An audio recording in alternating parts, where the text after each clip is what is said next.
Bon début de soirée à tous.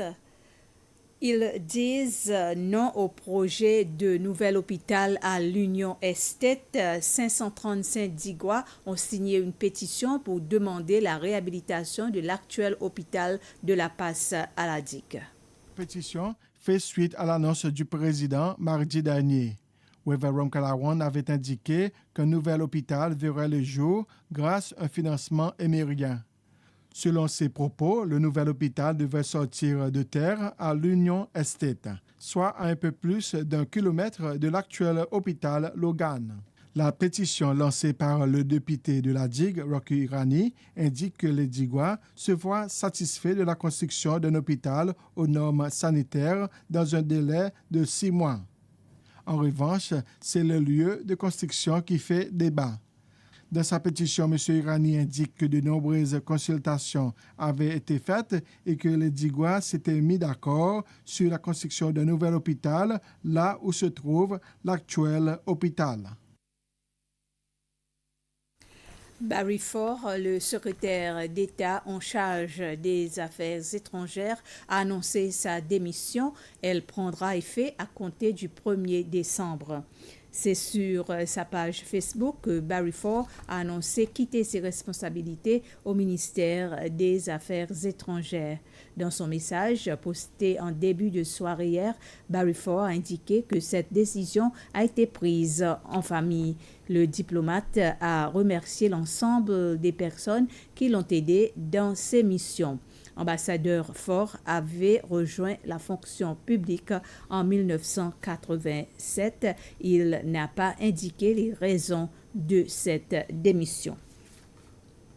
20 roupies, c'est que vous devez payer pour une heure de stationnement dans le parking de l'aéroport.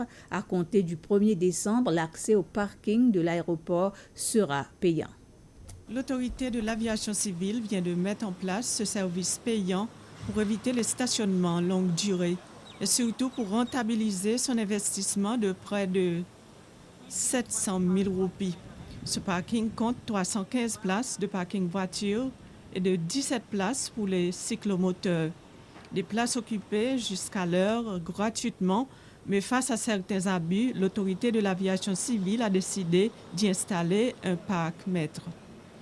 À compter du 1er décembre, une heure de stationnement vous coûtera 20 roupies. Pour 24 heures de stationnement, il faudra donc débourser 480 roupies. Dans un communiqué publié sur son site internet, la SCA indique que la police et un service de sécurité veilleront à ce qu'il n'y ait aucune infraction. Les contrevenants devront payer une amende de 200 roupies. Direction Persévérance maintenant, où la Commission pour la vérité, la réconciliation et l'unité nationale poursuit ses audiences. Géraldine Laporte a confirmé que Lina Bonlam n'était pas à ses côtés le jour où Hassan Ali a disparu. C'était en août 1977. Géraldine Laporte avait été convoquée à la commission après les propos de Juliana Betsy plus tôt cette semaine. Géraldine Laporte a indiqué que Lina Bonlam lui avait demandé de mentir et devenir son alibi. Aujourd'hui, le 20 novembre, c'est la journée internationale des droits des enfants.